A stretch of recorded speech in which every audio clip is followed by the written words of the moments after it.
Isa sa mga suspect na sangkot sa pag-facilitate nitong tinatawag na kitchen-type shabu laboratory dyan sa Cavite, abay arestado na Philippine National Police at Philippine Drug Enforcement Agency. Mas pinaigting ang pagtugis sa mga shabu laboratory. Alamin natin ang buong detalye ng balitang yan, tinutukan ni Bombo Kelly Cordero.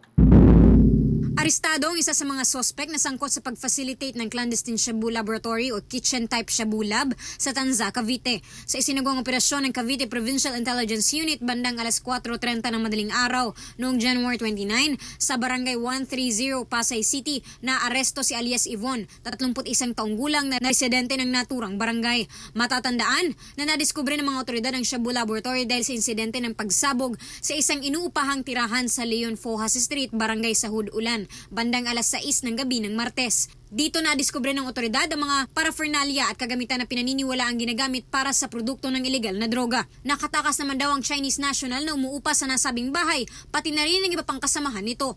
Hanggang ngayon nagpapatuloy ang investigasyon sa sanhi ng pagsabog at ang posibleng koneksyon ng naturang ilegal na aktibidad dito.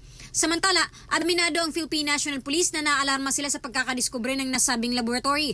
Ayon kay Police Regional Office 3, Regional Director at Philippine National Police Spokesperson, Police Brigadier General Jean Fajardo, ilang taon na rin kasing hindi nakakadiskubre ng ganitong paggawaan o lutuan ng ilegal na droga. It's definitely a cause of alarm because nasabi natin, it's been years bago tayo, wala na tayo halos na-discover.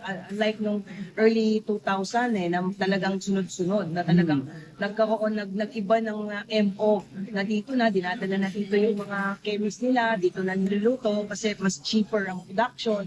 But since nagsunod-sunod yung trabaho ng PNP, ng PDEA, to and after yung mga shabu laboratory, so mas naging costly sa kanila dahil yung mismong nagluluto, yung mismong produkto, nakukuha. So bumalik sila doon sa traditional MO na ini-smuggle papasok sa bansa natin, either through ports, seaports, and even sa mga parcel. Iniimbestigahan na ngayon ng pambansang pulisya kung anong klaseng substance ang narecover sa Cavite. Tiniyak din ni General Fajardo na mas pinaigting na ng PNP at PDEA ang kanilang mga operasyon para masilip pa kung mayroon pang ibang lab na nag-ooperate sa ibang lugar sa bansa. Because of the discovery of this alleged kitchen-type shabu manufacturing area, ay pinaigting ngayon ng PNP at ang PDEA pagtutulungan ng dalawang ahensya para masilip kami mga ganito ding klaseng illegal operation, hindi lamang sa bansa, maging sa mga ibang lugar. Kasi